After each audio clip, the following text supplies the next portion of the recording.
La pluie battante de novembre frappait les vitres du petit café Chez Marie, situé dans le 15e arrondissement de Paris. L'établissement, avec ses murs jaunis par le temps et ses tables en formica usé, n'avait rien d'extraordinaire.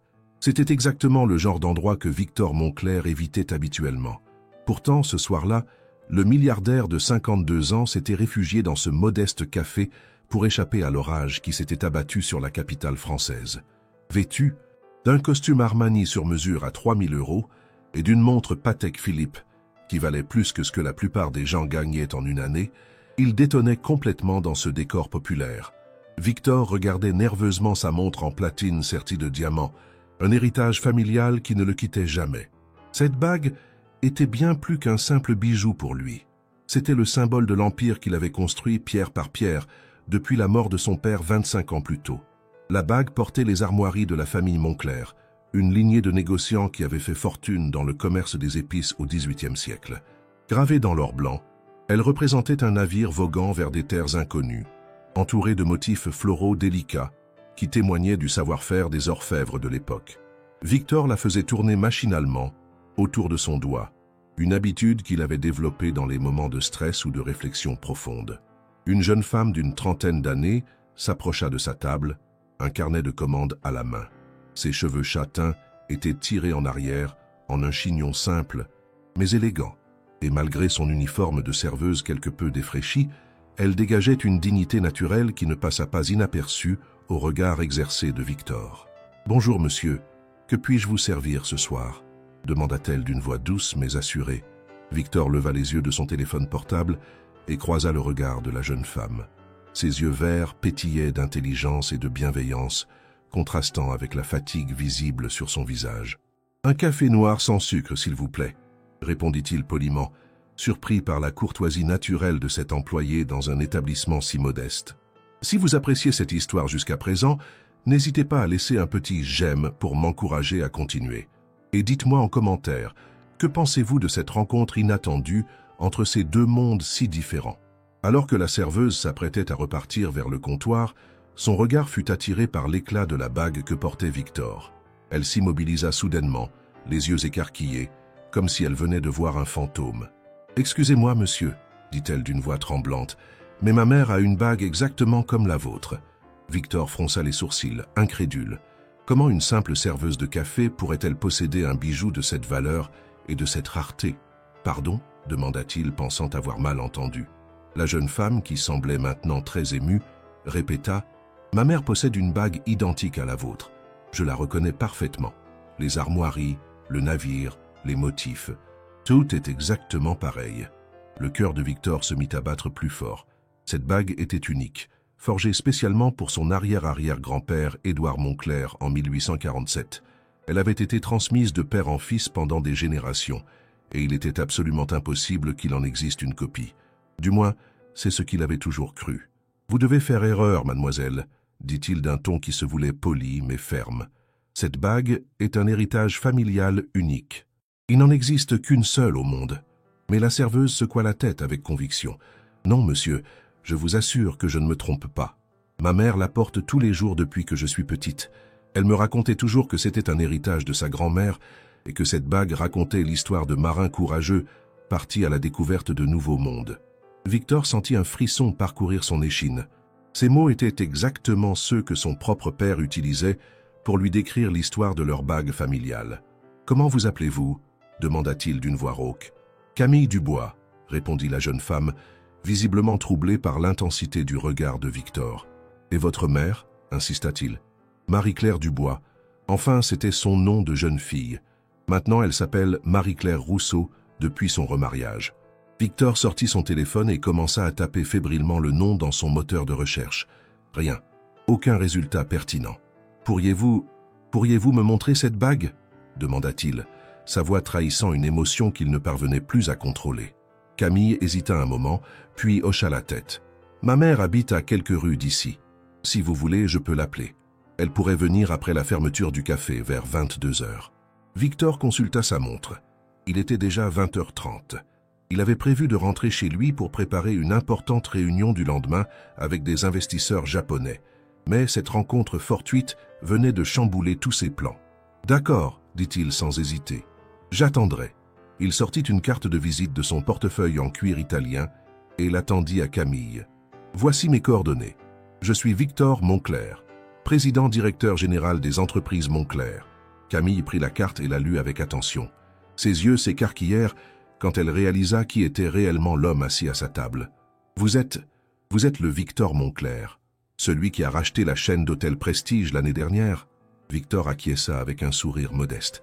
Il n'était pas habitué à être reconnu par des gens ordinaires, étant plutôt discret sur sa fortune et évitant généralement les médias grand public. « J'ai lu un article sur vous dans le Figaro », continua Camille, impressionnée malgré elle. « Il disait que vous étiez l'un des hommes d'affaires les plus influents de France. » Victor haussa les épaules avec élégance. « Les journalistes aiment parfois exagérer.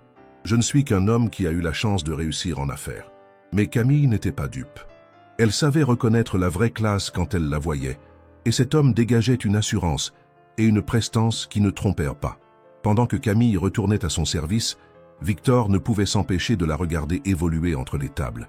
Malgré l'agitation du café et les demandes incessantes des clients, elle gardait toujours le sourire et traitait chaque personne avec la même attention bienveillante.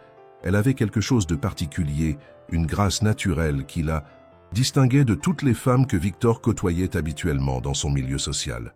Ces dernières étaient souvent sophistiquées, cultivées, mais également superficielles et intéressées. Camille, elle, semblait authentique, vraie, sans artifice. Il y avait dans ses gestes une simplicité élégante qui touchait Victor d'une manière qu'il ne parvenait pas à expliquer. À 21h45, les derniers clients quittèrent le café. Camille commença à ranger les tables et à nettoyer le comptoir, jetant de temps en temps des regards nerveux vers Victor qui patientait toujours, sirotant son 3e café de la soirée. « Ma mère devrait arriver d'une minute à l'autre », lui dit-elle en s'essuyant les mains sur son tablier. « Elle était très intriguée quand je lui ai parlé de votre bague au téléphone. » Victor hocha la tête, sentant son cœur s'accélérer à nouveau. Il avait passé ces dernières heures à réfléchir à toutes les implications possibles de cette découverte. Si cette femme possédait vraiment une bague identique à la sienne, cela remettrait en question tout ce qu'il savait sur l'histoire de sa famille. À 22 heures précises, la porte du café s'ouvrit et une élégante femme d'une 60aine d'années entra. Marie-Claire Rousseau avait des cheveux gris argentés soigneusement coiffés et portait un manteau de laine noire de bonne qualité, bien que visiblement pas de première jeunesse. Malgré son âge, elle conservait une beauté délicate et une prestance naturelle qui rappelait immédiatement sa fille. Ses yeux, du même vert profond que ceux de Camille, se posèrent immédiatement sur Victor avec une curiosité mêlée d'appréhension. « Maman, » dit Camille en l'embrassant, « je te présente Monsieur Moncler. Monsieur Moncler, voici ma mère, Marie-Claire Rousseau. » Victor se leva respectueusement et tendit la main à Marie-Claire. « Enchantée, madame. Votre fille m'a dit que vous possédiez une bague similaire à la mienne. » Marie-Claire serra la main de Victor et le regarda droit dans les yeux. Il y avait dans son regard une profondeur et une mélancolie qui intriguèrent immédiatement le milliardaire. « En effet, » dit-elle d'une voix claire mais chargée d'émotion. « Puis-je voir la vôtre en premier ?» Victor tendit sa main droite, exposant la bague aux armoiries Moncler. Marie-Claire se pencha pour l'examiner de plus près, et Victor vit ses yeux se remplir de larmes. « Mon Dieu !» murmura-t-elle. « C'est exactement la même. » « Exactement. » D'une main tremblante, Marie-Claire fouilla dans son sac à main en cuir usé et en sortit un petit écrin de velours rouge. Elle l'ouvrit délicatement, révélant une bague identique à celle de Victor. Même or blanc, même diamant, mêmes armoiries, même navire gravé avec les mêmes motifs floraux. Victor sentit ses jambes se dérober sous lui. « C'est impossible », chuchota-t-il. « Absolument impossible. » Camille regardait alternativement les deux bagues, bouche bée. « Elles sont parfaitement identiques, » dit-elle dans un souffle. « Comment est-ce possible ?»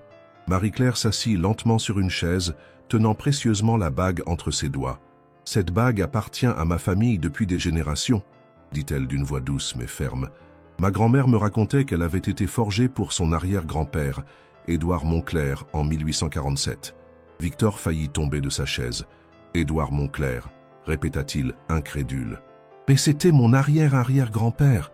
Comment pouvez-vous connaître ce nom ?» Marie-Claire le regarda avec des yeux pleins de tristesse et de secret. « Parce que c'était aussi le mien, monsieur Moncler. Édouard Moncler était également mon arrière-arrière-grand-père. » Le silence qui suivit cette révélation fut assourdissant. Victor regardait Marie-Claire comme s'il la voyait pour la première fois, cherchant désespérément dans ses traits quelque chose qui pourrait confirmer ou infirmer cette déclaration stupéfiante. « Vous voulez dire que nous serions de la même famille ?» demanda-t-il d'une voix blanche. Marie-Claire hocha la tête lentement. « Je le crois, oui, mais l'histoire est complexe, et certains secrets de famille ont été soigneusement cachés pendant des décennies. » Elle prit une profonde inspiration avant de continuer. « Mon arrière-grand-père Charles Moncler était le frère cadet d'Édouard. Ils se sont disputés violemment en 1852 à propos de l'héritage familial et de la direction des affaires familiales. Charles a quitté la France pour l'Amérique, emmenant avec lui sa part de l'héritage, y compris une des 2 bagues que leur père avait fait forger. » Victor écouta ce récit avec une fascination croissante. « Mais je n'ai jamais entendu parler d'un frère de mon arrière-arrière-grand-père, dit-il. Dans tous les documents familiaux que j'ai consultés, Édouard était présenté comme fils unique. » Marie-Claire sourit tristement. « Les familles bourgeoises du XIXe siècle avaient leurs secrets, monsieur Moncler. Quand Charles est parti pour l'Amérique après cette terrible dispute, Édouard a fait en sorte d'effacer toute trace de son existence des archives familiales. Il ne pouvait pas supporter l'idée que son frère ait osé lui tenir tête et remettre en question son autorité d'aîné. » Elle marqua une pause, ses doigts caressant délicatement la bague. « Charles s'est installé à Québec, au Canada, où il a refait sa vie. Il a changé son nom en Dubois pour ne plus être associé à la famille Moncler qu'il considérait comme l'ayant renié. Dubois, répéta Victor lentement. C'est votre nom de jeune fille. Marie-Claire acquiesça. Charles Dubois, anciennement Charles Moncler, était mon arrière-grand-père. Il a épousé une Canadienne française, Marguerite Beaulieu, et ils ont eu 3 enfants. Le plus jeune, mon grand-père Henri, est revenu en France en 1920, après la Première Guerre mondiale. Il avait rencontré ma grand-mère Élisabeth à Paris pendant une permission. » Victor se passa une main dans les cheveux, tentant de digérer toutes ces informations. « Ainsi, selon vous, nous serions cousins au 5e degré ?» Marie-Claire fit un calcul rapide dans sa tête. « Cousins arrière-arrière-petits-enfants, pour être précise. Nos arrière-arrière-grands-pères étaient frères. » Camille, qui avait écouté cet échange en silence, prit enfin la parole. « Cela expliquerait pourquoi j'ai tout de suite reconnu votre bague, » dit-elle à Victor. « Maman m'a toujours dit que notre famille avait du sang noble, mais nous n'avons jamais su exactement d'où venait cette noblesse. » Victor regarda Camille avec des yeux nouveaux. Cette jeune femme si simple, si authentique, qui servait des cafés dans un modeste établissement parisien, était en réalité sa parente. Elle portait le même sang que lui, descendait de la même lignée de négociants et d'aventuriers qui avaient fait fortune en explorant les mers lointaines. « Avez-vous d'autres preuves de cette filiation ?» demanda-t-il à Marie-Claire. Marie-Claire fouilla à nouveau dans son sac et en sortit une vieille photographie en noir et blanc, jaunie par le temps. « Voici Charles Moncler, prise à Québec en 1855, » dit-elle, en tendant la photo à Victor. L'homme sur la photographie avait des traits qui rappelaient étrangement ceux de Victor. Même mâchoire carrée, même regard intense, même port de tête altier. « Mon Dieu !» murmura Victor. « On dirait mon père au même âge. » Il sortit son téléphone et chercha dans ses photos une image de son propre père jeune. La ressemblance était saisissante. Et voici l'acte de naissance de Charles, établi à Paris en 1825, continua Marie-Claire en sortant un document soigneusement plié. Il indique clairement qu'il était le fils de François Moncler et le frère cadet d'Édouard Moncler, né en 1823. Victor examina le document avec attention. Le papier était authentique, les cachets officiels étaient conformes à ceux de l'époque, et l'écriture correspondait aux standards administratifs du XIXe siècle. « Comment avez-vous conservé tous ces documents ?» demanda-t-il impressionné. « Ma grand-mère était une femme très méticuleuse, » expliqua Marie-Claire. Elle avait compris l'importance de préserver l'histoire familiale, même si cette histoire était douloureuse. Elle m'a tout transmis avant sa mort, en me faisant promettre de ne jamais oublier nos véritables origines. » Camille regardait alternativement Victor et sa mère, encore sous le choc de ces révélations. « Donc Victor et moi, nous sommes de la même famille ?» demanda-t-elle, utilisant pour la première fois le prénom du milliardaire.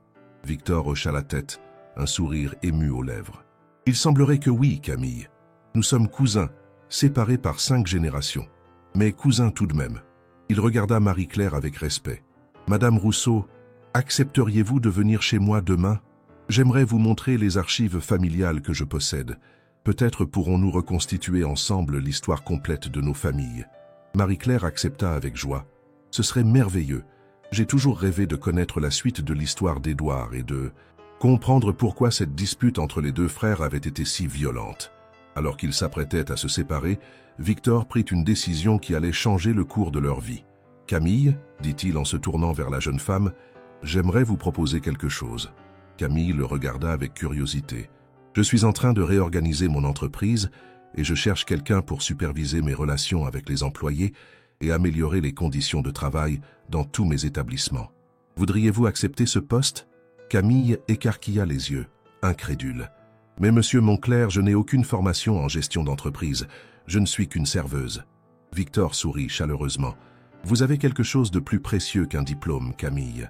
Vous avez de l'humanité, de la compassion et la capacité naturelle de mettre les gens à l'aise. Ce sont exactement les qualités dont j'ai besoin. » Marie-Claire regarda sa fille avec fierté et encouragement. « Accepte, ma chérie, » dit-elle doucement. « C'est une opportunité extraordinaire et je suis sûre que tu feras des merveilles. » Camille réfléchit quelques instants, puis tendit la main à Victor. « D'accord, » dit-elle avec détermination. « J'accepte votre proposition.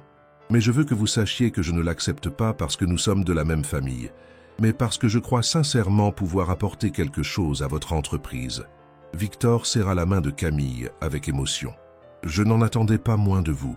Nous commencerons lundi matin. Je vous ferai visiter tous nos établissements et vous présenterai aux équipes. » Alors qu'ils sortirent du café dans la nuit parisienne, Victor réalisa que cette soirée avait complètement bouleversé sa vision de la vie. Lui qui pensait être seul au monde, sans famille proche depuis la mort de ses parents, venait de découvrir qu'il avait une cousine et une petite cousine. Plus encore, il avait trouvé en Camille quelqu'un qui pourrait l'aider à humaniser son empire commercial et à se reconnecter avec les valeurs authentiques qu'il avait parfois tendance à oublier dans le tourbillon des affaires. « À demain », dit-il en serrant la main de Marie-Claire et en embrassant Camille sur les joues, un geste qu'il n'avait pas fait depuis des années avec quelqu'un qu'il venait de rencontrer. Le lendemain matin, Victor se réveilla dans sa somptueuse propriété de Neuilly-sur-Seine avec une énergie nouvelle. Il avait passé une grande partie de la nuit à fouiller dans les archives familiales stockées dans son bureau, cherchant des indices qui pourraient corroborer les révélations de Marie-Claire. Dans un vieux coffre-fort dissimulé derrière un tableau de maître, il avait découvert des documents qu'il n'avait jamais pris la peine d'examiner attentivement. Des lettres, des contrats, des actes notariés qui remontaient au milieu du XIXe siècle. Parmi ces papiers, il avait trouvé une lettre datée de 1852, écrite de la main d'Édouard Monclerc, dans laquelle ce dernier exprimait sa colère et sa déception envers « mon frère Charles », qui a choisi de tourner le dos à notre famille et à nos traditions. Cette lettre confirmait l'existence de Charles et donnait des détails sur la nature de leur dispute. Apparemment, Charles avait remis en question les méthodes commerciales parfois douteuses d'Édouard, notamment ses relations avec des marchands d'esclaves dans les colonies françaises. Charles, plus idéaliste que son frère aîné, refusait de tirer profit de ce commerce qu'il considérait comme immoral. Cette divergence philosophique avait créé une fracture irréparable entre les deux frères, Charles choisissant finalement l'exil plutôt que de compromettre ses principes. Victor fut troublé par cette découverte. Son ancêtre, celui qu'il avait toujours admiré comme un modèle d'entrepreneur visionnaire, avait donc des zones d'ombre dans son passé. À 10 heures précises, Marie-Claire et Camille arrivèrent à la propriété de Victor. La maison, un hôtel particulier du XVIIIe siècle magnifiquement restauré, les impressionna par son élégance discrète et son raffinement. Victor les accueillit personnellement, chose qu'il ne faisait jamais habituellement, préférant laisser ce soin à son majordome. « Bienvenue chez moi, dit-il chaleureusement. J'espère que vous vous sentirez à l'aise ici. » Il les conduisit dans son bureau, une vaste pièce aux murs couverts de livres anciens et de documents historiques. « J'ai fait quelques découvertes intéressantes cette nuit, dit-il en leur montrant la lettre d'Édouard. Marie-Claire lut la lettre avec attention, ses yeux s'illuminant au fur et à mesure qu'elle avançait dans sa lecture. « C'est exactement ce que ma grand-mère m'avait raconté, » s'exclama-t-elle. Charles était un homme de principe et il ne supportait pas l'idée de s'enrichir sur le dos de la souffrance humaine. Elle sortit de son sac une autre lettre, écrite de la main de Charles depuis Québec. Dans cette lettre adressée à sa femme Marguerite, Charles explique pourquoi il a quitté la France. Il dit textuellement « Je ne pouvais plus fermer les yeux sur les pratiques de mon frère. L'argent ne vaut rien s'il est gagné au prix de la dignité humaine. Victor fut profondément ému par ces mots. Ils résonnaient en lui d'une manière particulière, car il avait parfois eu des scrupules similaires dans sa propre carrière d'homme d'affaires. « Vous savez, dit Victor après un long silence, je crois que Charles avait raison. J'ai parfois pris des décisions uniquement motivées par le profit, sans me préoccuper suffisamment de leur impact humain. » Il regarda Camille avec intensité. « C'est pour cela que votre arrivée dans mon entreprise est si importante.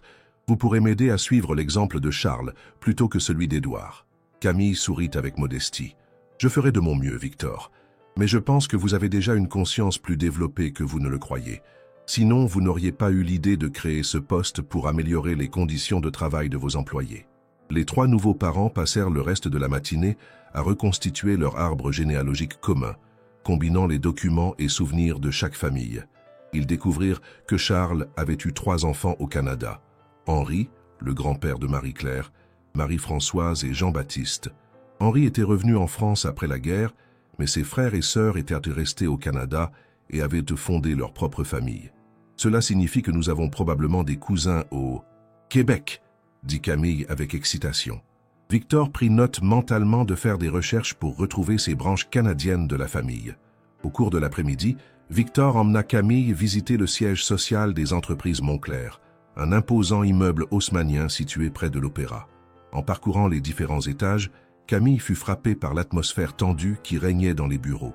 Les employés semblaient stressés, peu communicatifs, et il y avait visiblement un manque de cohésion entre les équipes. « Je comprends maintenant pourquoi vous avez besoin de quelqu'un pour améliorer l'ambiance de travail, » dit-elle à Victor. « Les gens ont l'air malheureux ici. » Victor acquiesça tristement. « Je me suis tellement concentré sur les résultats financiers que j'ai négligé l'aspect humain.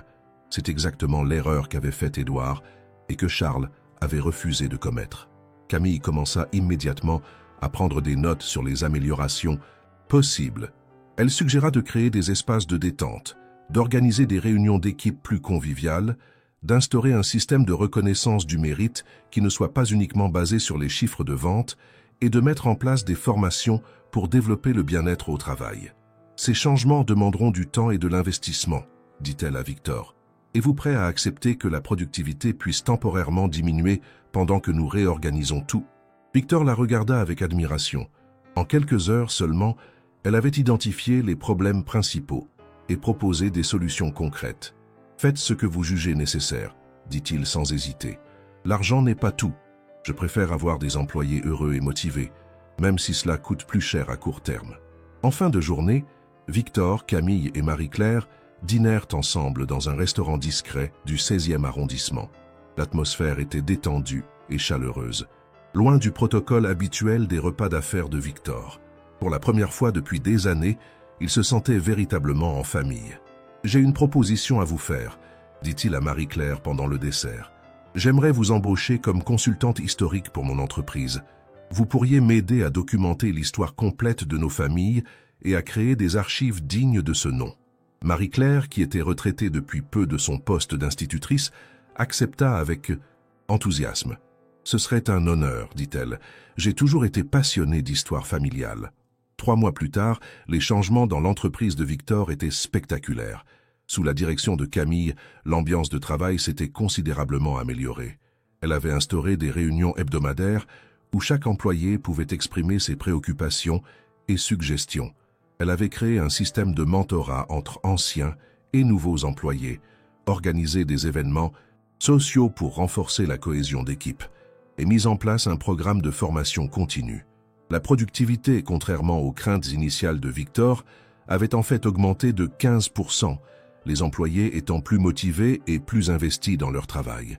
Marie-Claire, de son côté, avait fait des découvertes extraordinaires dans les archives. Elle avait retrouvé la trace de descendants de Charles au Canada et en avait contacté plusieurs.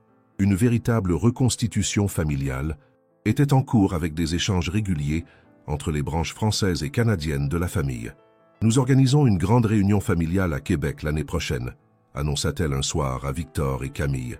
Tous les descendants de Charles et d'Édouard seront invités à se rencontrer enfin, après plus d'1 siècle et demi de séparation.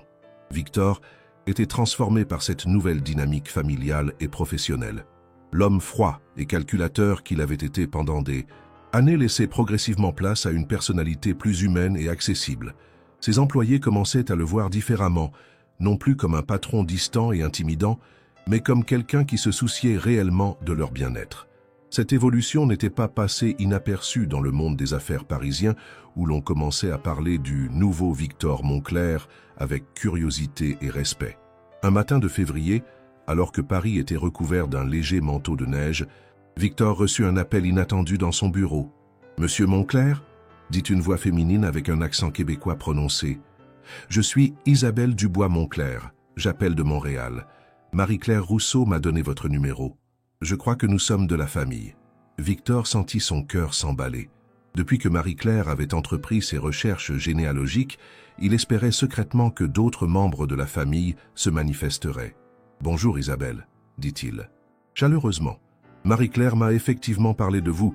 Vous êtes l'arrière-petite-fille d'Henri Dubois, n'est-ce pas? » « Exactement, » confirma Isabelle. « Je suis également avocate spécialisée en droit des successions, et j'ai des nouvelles qui pourraient vous intéresser. » Victor se redressa dans son fauteuil, intrigué. « Je vous écoute. » Isabelle prit une profonde inspiration avant de continuer. « En faisant des recherches sur notre famille, j'ai découvert que Charles Moncler avait laissé un testament au Canada. Dans ce testament, il léguait une partie de sa fortune à tous ses descendants, y compris ceux de la branche française de la famille. Mais il y avait une condition. Cette fortune ne pourrait être réclamée que si les deux branches de la famille se réconciliaient officiellement. Victor resta silencieux un moment, digérant cette information stupéfiante. « Vous voulez dire que Charles avait prévu une réconciliation possible entre les deux familles ?» demanda-t-il finalement. « Exactement, » répondit Isabelle. « Il avait espoir que ses descendants et ceux d'Édouard finiraient par surmonter la querelle qui avait divisé les frères. Le testament stipule que si un descendant de chaque branche se rencontre et signe un acte de réconciliation devant notaire, alors l'héritage pourra être partagé équitablement entre toutes les familles concernées. » Victor fut profondément ému par cette révélation. Charles, même dans la mort, avait voulu réparer la fracture familiale qu'il avait tant regrettée. « Combien représente cet héritage ?» demanda Victor, plus par curiosité que par cupidité. « Avec les intérêts composés sur plus de 150 ans, nous parlons d'environ 15 millions de dollars canadiens, » répondit Isabelle. « Mais ce n'est pas le plus important. Charles avait également laissé des instructions pour la création d'une fondation familiale destinée à aider les personnes dans le besoin. Il souhaitait que sa fortune serve à racheter les erreurs du passé et à promouvoir la justice sociale. » Victor sourit en entendant ces mots.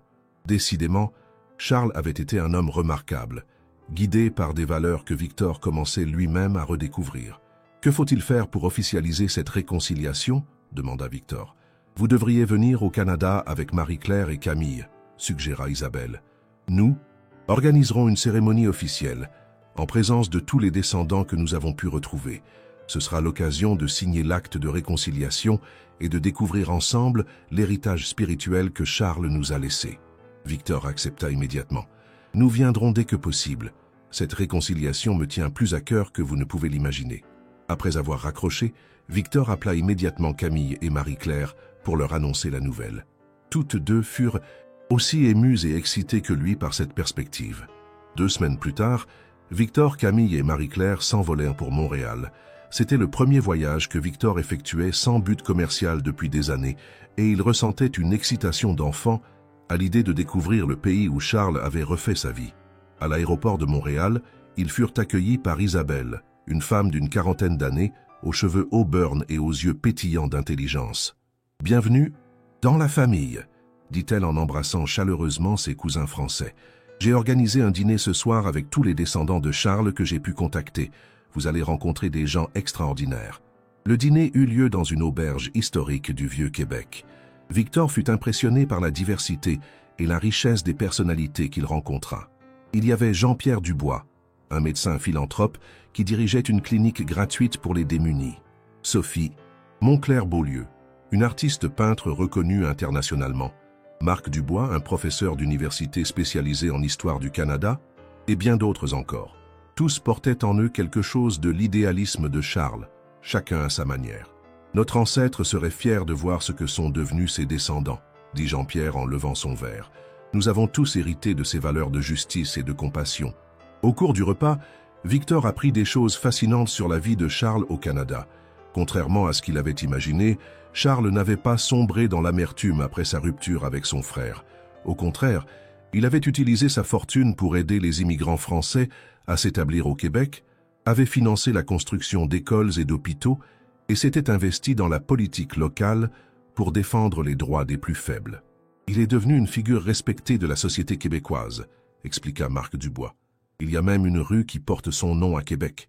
Victor réalisa que Charles avait finalement trouvé un moyen de donner un sens à sa fortune, contrairement à Édouard qui s'était contenté de l'accumuler.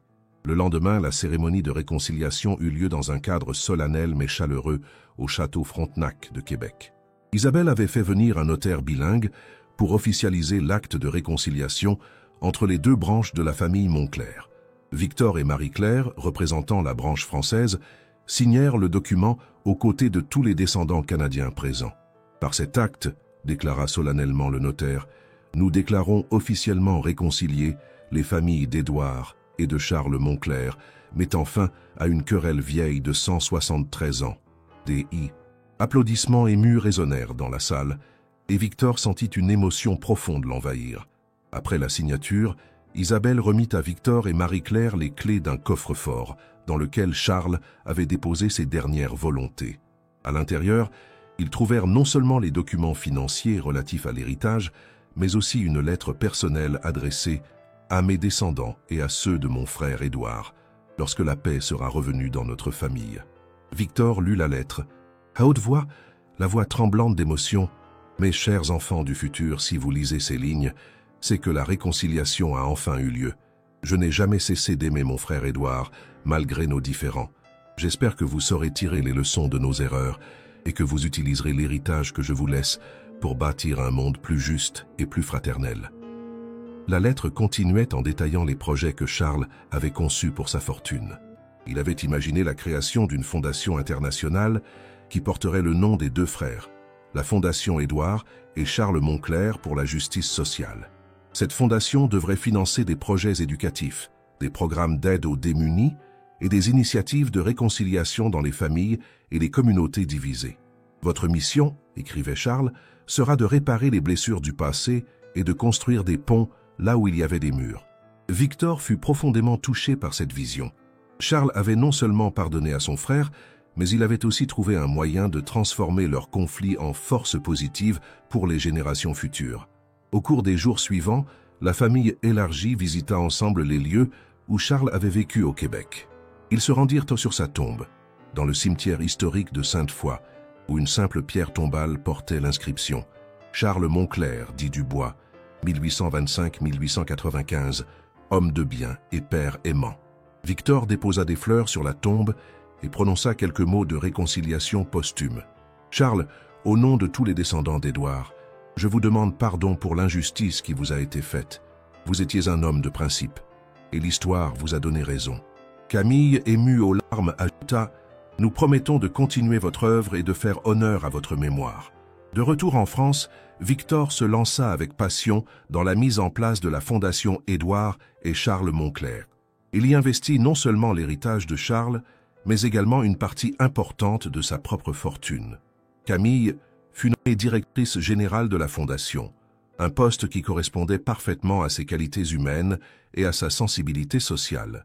Marie-Claire devint présidente d'honneur, chargée de préserver la mémoire historique de la famille et de transmettre les valeurs de réconciliation aux jeunes générations. La Fondation commença par financer des projets locaux, rénovation d'écoles dans des quartiers défavorisés, bourses d'études pour des jeunes issus de milieux modestes, centres d'accueil pour les sans-abri, programmes de médiation familiale. Mais l'ambition de Victor était plus large. Il voulait que la Fondation devienne un modèle international de réconciliation et de justice sociale. Nous avons vécu nous-mêmes une réconciliation familiale miraculeuse, disait-il souvent dans ses discours. Nous devons maintenant aider d'autres familles, d'autres communautés, d'autres nations à surmonter leurs divisions. L'impact de cette transformation personnelle de Victor se fit rapidement sentir dans son entreprise. Les entreprises Monclerc devinrent un modèle en matière de conditions de travail et de responsabilité sociale. Victor instaura un système de participation aux bénéfices pour tous les employés, créa un fonds de formation continue et s'engagea à n'utiliser que des fournisseurs respectueux de l'environnement et des droits humains. Mon arrière-arrière-grand-père Édouard a bâti cette entreprise sur des bases parfois discutables, expliquait-il. Il est temps de la refonder sur des valeurs plus nobles, celles que défendait Charles. La presse française s'intéressa rapidement à cette transformation spectaculaire de l'un des plus importants hommes d'affaires du pays. Le magazine L'Express publia un long portrait de Victor intitulé « La métamorphose d'un milliardaire », dans lequel il racontait pour la première fois l'histoire de sa réconciliation familiale et de sa rencontre avec Camille. Tout a commencé par une simple remarque d'une serveuse dans un petit café parisien, confiait-il au journaliste. Cette rencontre a changé ma vie plus profondément que tous mes succès commerciaux. L'article eut un retentissement considérable et valut à Victor de nombreuses invitations à témoigner de son expérience. Il accepta de participer à des conférences sur la réconciliation familiale, l'entrepreneuriat responsable et la transformation personnelle. Son témoignage touchait particulièrement les gens d'affaires qui, comme lui autrefois, s'étaient perdus dans la course au profit et avaient négligé les valeurs humaines fondamentales. « Il n'est jamais trop tard pour changer », disait-il invariablement. « Nous avons tous en nous la capacité de nous transformer et de transformer le monde autour de nous. » 1 an après la cérémonie de réconciliation au Québec, Victor reçut une surprise qui le bouleversa. Camille, avec qui il travaillait quotidiennement et qu'il avait appris à connaître et à respecter profondément, lui annonça qu'elle était enceinte. Le père était David, un jeune médecin qu'elle avait rencontré lors d'un gala de charité organisé par la Fondation. « Je voulais que vous soyez le premier à l'apprendre, » dit-elle avec émotion. « Après ma mère, vous êtes la personne la plus importante de ma vie. Vous êtes comme un grand frère pour moi. » Victor fut profondément touché par ces mots. « Et vous accepteriez que je sois le parrain de cet enfant ?» demanda-t-il timidement. Camille sourit à travers ses larmes. « Je n'espérais pas moins. » La naissance du petit Charles Dubois, ainsi nommé en l'honneur de l'ancêtre réconciliateur, fut l'occasion d'une grande fête familiale. Tous les cousins canadiens firent le voyage pour célébrer l'arrivée de ce nouvel héritier qui incarnait l'union retrouvée des 2 branches de la famille. Victor, en tant que parrain, prononça un discours émouvant dans lequel il promit de transmettre à cet enfant les valeurs de justice et de compassion qui avaient guidé Charles Moncler. « Tu es l'avenir de notre famille », dit-il au bébé endormi dans ses bras. « Tu grandiras dans un monde où l'amour a triomphé de la division, où la réconciliation a vaincu la rancœur. » 5 ans plus tard, la Fondation Édouard et Charles Moncler était devenue l'une des organisations philanthropiques les plus respectées d'Europe. Elle avait financé la construction de dizaines d'écoles, aidé des milliers de familles en difficulté et soutenu de nombreux projets de réconciliation dans des zones de conflit. Victor, maintenant âgé de 58 ans, avait trouvé un équilibre parfait entre ses activités commerciales et son engagement humanitaire. Il était devenu un homme apaisé, entouré d'une famille aimante et uni par des valeurs communes. L'histoire de la réconciliation des Moncler fut même adaptée au cinéma par un réalisateur français renommé. Le film intitulé « Les 2 bagues » connut un grand succès et contribua à faire connaître l'importance de la réconciliation familiale et du pardon. Victor, consulté pendant l'écriture du scénario, avait insisté pour que le message principal du film soit l'idée que l'amour et la compréhension peuvent triompher de toutes les divisions, même les plus anciennes et les plus profondes. Au cours d'une interview télévisée, Victor fut interrogé sur les leçons qu'il avait tirées de cette expérience extraordinaire. « J'ai appris que nous ne sommes jamais seuls », répondit-il. « Même quand nous pensons n'avoir plus de famille, il y a toujours quelqu'un quelque part qui partage notre histoire et nos racines. J'ai aussi appris que l'argent n'a de valeur que s'il sert à améliorer la vie des autres. Mais surtout, j'ai découvert qu'il n'est jamais trop tard pour changer, pour devenir la personne que nous sommes vraiment appelés à être. » Le jour de son 60e anniversaire, Victor organisa une grande réception dans sa propriété de Neuilly. Tous les membres de la famille élargie étaient présents. Les cousins canadiens, Marie-Claire, qui était devenue comme une mère pour lui, Camille et sa petite famille, et même de nouveaux cousins découverts récemment en Louisiane et en Belgique grâce aux recherches généalogiques continues de Marie-Claire. En regardant tous ces visages souriants réunis autour de lui, Victor repensa à cette soirée pluvieuse de novembre où il s'était réfugié dans un petit café pour échapper à l'orage. « Mes chers amis, ma chère famille », dit-il en levant son verre, « il y a 6 ans, j'étais un homme seul, obsédé par le travail et coupé de toute véritable émotion humaine. Aujourd'hui, grâce à une serveuse qui a eu le courage de me parler d'une simple bague, je suis entouré d'amour et j'ai trouvé le sens véritable de ma vie. Cette transformation me rappelle que les plus grandes révolutions commencent souvent par les gestes les plus simples et les rencontres les plus inattendues.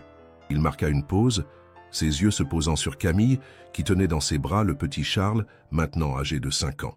Nous avons appris que l'héritage le plus précieux n'est pas celui qui se compte en euros ou en dollars, mais celui qui se transmet de cœur à cœur, de génération en génération. La soirée se poursuivit dans une atmosphère de bonheur et de complicité. Les enfants jouaient dans le jardin, les adultes échangeaient des souvenirs et des projets d'avenir, et Victor se sentait profondément heureux d'avoir retrouvé cette chaleur familiale qu'il avait cru perdue à jamais. Vers minuit, alors que les derniers invités prenaient congé, Camille s'approcha de lui avec un sourire mystérieux. « J'ai une dernière surprise pour vous, Victor », dit-elle en lui tendant un petit paquet élégamment emballé. Victor ouvrit le paquet avec curiosité et découvrit un livre relié en cuir, portant le titre « L'histoire de la famille Moncler-Dubois, de la division à la réconciliation ». C'est Marie-Claire qui l'a écrit avec l'aide d'Isabelle, expliqua Camille. Elle a consigné toute notre histoire, depuis les origines jusqu'à aujourd'hui. C'est notre cadeau pour votre anniversaire et notre testament pour les générations futures. Victor feuilleta le livre avec émotion, découvrant des photos, des documents, des témoignages de tous les membres de la famille. La dernière page portait une dédicace collective. À Victor, l'homme qui a su ouvrir son cœur et transformer une rencontre fortuite en miracle familial, avec toute notre affection et notre reconnaissance. Cette nuit-là, Victor ne put s'endormir immédiatement. Il relisait le livre de Marie-Claire, s'émerveillant de voir comment une simple dispute entre deux frères au XIXe siècle avait pu engendrer une si belle histoire de réconciliation au XXIe siècle. Il pensait à Charles, cet ancêtre qu'il n'avait jamais connu, mais qui était devenu son modèle et son inspiration. Il pensait à Édouard aussi, et il se demandait si ce dernier aurait approuvé la transformation de son héritier et de son entreprise. Au petit matin, Victor prit une décision qui allait marquer la fin de cette extraordinaire aventure familiale. Il décida de léguer la totalité de sa fortune à la Fondation Édouard et Charles Moncler, conservant pour lui-même uniquement de quoi vivre confortablement sans ostentation. L'argent n'a jamais été un but en soi, confia-t-il à son notaire quelques jours plus tard. Il n'était qu'un moyen de construire quelque chose de plus grand que moi. Maintenant que j'ai trouvé ma vraie famille et ma vraie mission, je peux partir sereinement en sachant que mon héritage sera entre de bonnes mains. La nouvelle de cette donation exceptionnelle fit le tour du monde et inspira de nombreux autres philanthropes à suivre l'exemple de Victor. Les médias parlèrent du phénomène Moncler, cette tendance croissante des super riches à léguer leur fortune de leur vivant pour des causes humanitaires. Victor, devenu malgré lui une figure emblématique de cette nouvelle philanthropie, continuait à prêcher par l'exemple, montrant qu'il était possible de concilier réussite économique et engagement social. Aujourd'hui, à l'âge de 65 ans, Victor Moncler continue à diriger ses entreprises avec la même passion qu'autrefois, mais guidé par des valeurs radicalement différentes. La Fondation Édouard et Charles Moncler est devenue un modèle international et son histoire familiale est enseignée dans plusieurs universités comme exemple de réconciliation réussie. Camille, maintenant mère de 3 enfants, dirige toujours la Fondation avec un dévouement admirable, perpétuant l'esprit de compassion et de justice qui avait animé Charles Moncler. Marie-Claire, âgée de 70 ans mais toujours alerte et passionnée, continue ses recherches généalogiques et a découvert de nouvelles branches de la famille en Australie et en Argentine.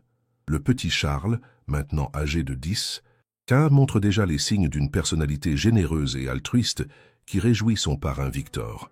Il sera peut-être le prochain gardien de nos valeurs familiales, dit souvent Victor, en le regardant jouer avec ses cousins canadiens lors des réunions familiales annuelles. 10 ans s'étaient écoulés depuis cette soirée pluvieuse qui avait bouleversé la vie de Victor Moncler. Le petit café chez Marie était devenu un lieu de pèlerinage pour tous ceux qui connaissèrent l'histoire extraordinaire de la réconciliation familiale. Madame Dubois, l'ancienne propriétaire, avait pris sa retraite et cédé l'établissement à sa nièce, mais elle avait gardé précieusement tous les témoignages et articles de presse qui racontaient cette histoire devenue légendaire. Les murs du café étaient maintenant ornés de photos de la famille Moncler-Dubois réunie, créant une galerie émouvante qui touchait tous les visiteurs. Victor, maintenant âgé de 75 ans, avait décidé de prendre une semi-retraite pour se consacrer entièrement à sa famille et à la fondation. Ses cheveux étaient devenus complètement blancs, mais ses yeux conservaient cette étincelle de bienveillance et de sagesse qu'il avait développée au fil des années. Il passait ses matinées dans son bureau à répondre personnellement aux lettres de remerciement que recevait la fondation et ses après-midi avec ses petits-enfants adoptifs, car il considérait les enfants de Camille comme ses propres petits-enfants. Grand-père Victor, comme l'appelait maintenant le petit Charles, était devenu le patriarche aimé et respecté de cette famille recomposée extraordinaire. Un matin de printemps particulièrement radieux, Victor reçut un appel qui allait encore une fois changer sa perception de l'histoire familiale. « Monsieur Moncler ?» dit une voix masculine avec un léger accent espagnol. « Je suis Eduardo Monteclar. J'appelle de Buenos Aires. Je crois que nous partageons plus qu'un simple nom de famille. » Victor se redressa dans son fauteuil, intrigué.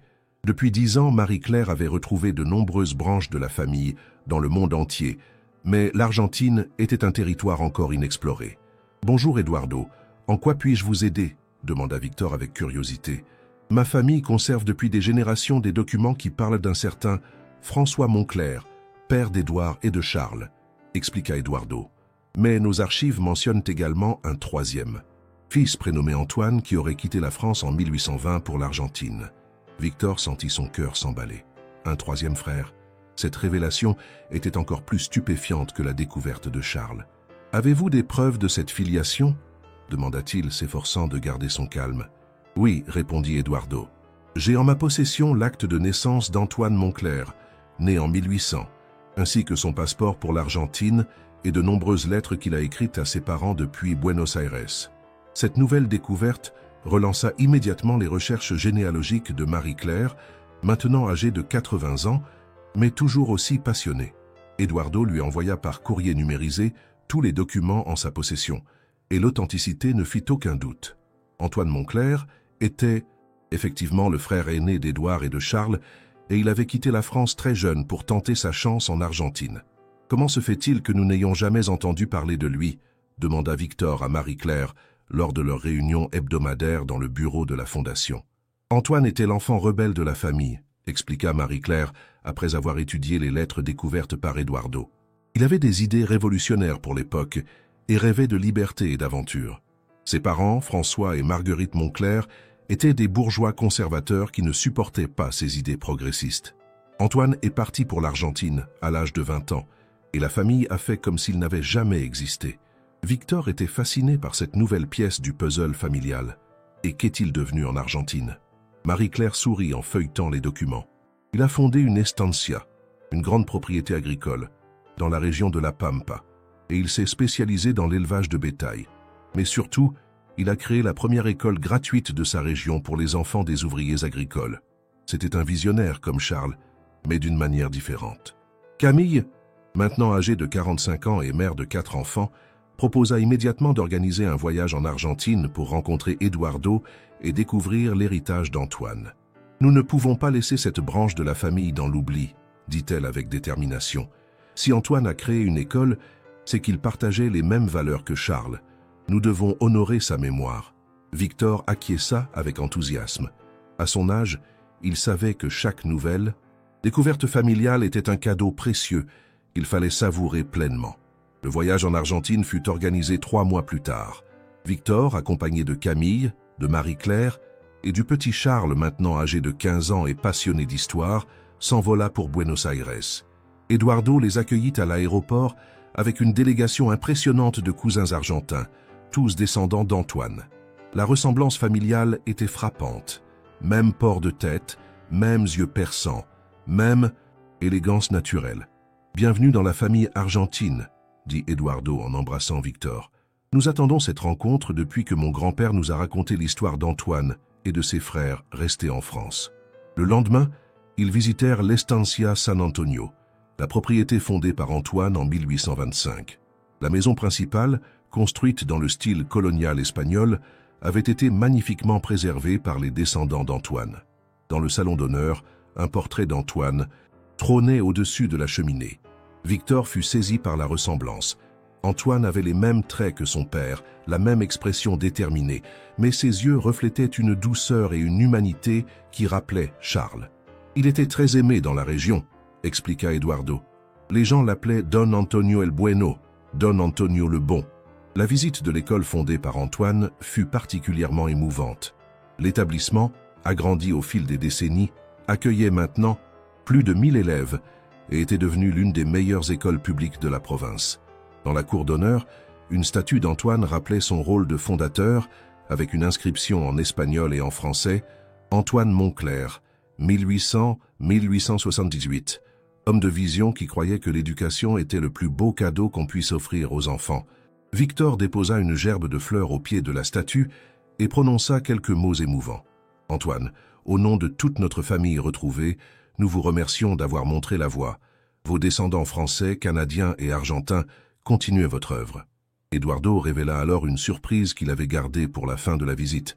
Antoine a laissé lui aussi un testament spécial, dit-il en conduisant Victor et sa famille vers la bibliothèque de l'Estancia. Comme Charles au Canada, il avait prévu la possibilité d'une réconciliation familiale. Dans un coffre-fort ancien, Eduardo sortit un document rédigé en français et en espagnol, daté de 1875. Antoine lègue la moitié de sa fortune à ses descendants directs et l'autre moitié à tous les descendants de ses frères Édouard et Charles, à condition qu'ils se réunissent un jour pour honorer sa mémoire et poursuivre son œuvre éducative. La fortune d'Antoine, accumulée sur plus d'un siècle et demi, représentait une somme considérable. Mais comme pour l'héritage de Charles, l'argent n'était pas l'essentiel. Antoine avait joint à son testament une lettre bouleversante. « Mes chers frères Édouard et Charles, si nos descendants lisent ces lignes, c'est que l'amour familial a triomphé de nos disputes d'autrefois. Je n'ai jamais cessé de vous aimer, malgré l'océan qui nous séparait. J'espère que nos enfants sauront faire mieux que nous et qu'ils uniront leurs forces pour bâtir un monde meilleur. » Victor pleura en lisant ces mots. Les trois frères Moncler, séparés par l'orgueil et les malentendus, avaient tous trois gardé l'espoir d'une réconciliation posthume. Cette découverte donna naissance à un nouveau projet ambitieux, la création du réseau éducatif Moncler, qui relierait l'école d'Antoine en Argentine, les écoles financées par la Fondation en France et au Canada, et de nouveaux établissements à créer dans d'autres pays. « Nous allons réaliser le rêve d'Antoine », déclara Camille lors d'une conférence de presse organisée à Buenos Aires. « L'éducation sera notre façon d'honorer la mémoire des trois frères et de transmettre leurs valeurs aux générations futures. » Le projet fut accueilli avec enthousiasme par les gouvernements français, canadiens et argentins, qui s'engagèrent à soutenir cette initiative internationale d'éducation. Le séjour en Argentine se prolongea de 2 semaines supplémentaires pour permettre à Victor de faire connaissance avec tous ses nouveaux cousins. Il découvrit une famille nombreuse et unie, fière de ses origines françaises mais parfaitement intégrée à la culture argentine. Certains descendants d'Antoine étaient devenus des personnalités importantes. Un ambassadeur, une célèbre danseuse de tango, un écrivain reconnu, plusieurs médecins et enseignants. Tous portaient en eux quelque chose de l'idéalisme de leurs ancêtres. Antoine serait fier de voir ce que sont devenus ses descendants, dit Victor lors du grand dîner d'adieu organisé à l'Estancia. De retour en France, Victor se lança avec une énergie renouvelée dans l'organisation de la première réunion mondiale de la famille Moncler. L'événement était prévu pour l'année suivante, dans le château de Fontainebleau, et devait rassembler tous les descendants des trois frères, découverts dans le monde entier. Les invitations furent envoyées aux familles de France, du Canada, d'Argentine, et aussi à celles découvertes récemment en Louisiane, en Belgique, en Australie et même au Japon, où un descendant d'Antoine avait émigré au début du XXe siècle. La préparation de cet événement historique mobilisa toutes les énergies. Camille coordonnait les aspects logistiques, Marie-Claire travaillait sur l'exposition généalogique qui retracerait l'histoire complète de la famille, et Victor s'occupait personnellement d'accueillir chaque famille et de financer les voyages de ceux qui n'avaient pas les moyens de faire le déplacement. Cette réunion ne doit exclure personne, insistait-il.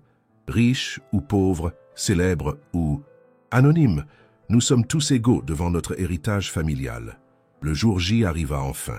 Plus de 300 descendants des frères Moncler se retrouvèrent dans les jardins du château de Fontainebleau par une magnifique journée de septembre. Victor, malgré son grand âge, était rayonnant de bonheur en voyant cette marée humaine qui représentait l'aboutissement de 15 années de recherche et de réconciliation. Les enfants couraient entre les adultes. Les langues se mélangeaient, français, anglais, espagnol et même quelques mots de japonais. Mais l'émotion était universelle. La cérémonie d'ouverture eut lieu dans la cour d'honneur du château. Victor, entouré de Camille, Marie-Claire, Isabelle venue du Canada et Eduardo d'Argentine, prononça un discours qui restera gravé dans la mémoire familiale. Mes chers cousins du monde entier, nous voici réunis aujourd'hui pour célébrer non pas nos différences, mais ce qui nous unit. Nous sommes les héritiers de 3 hommes extraordinaires qui ont eu le courage de quitter leur terre natale pour suivre leurs convictions. Édouard, Charles et Antoine nous ont légué plus que de l'argent. Ils nous ont transmis des valeurs de courage, de justice et de générosité qui font de nous une famille unie au-delà des frontières et des générations. L'exposition généalogique préparée par Marie-Claire remporta un succès extraordinaire. Sur des panneaux géants, l'histoire de chaque branche familiale était retracée avec photos, documents, témoignages.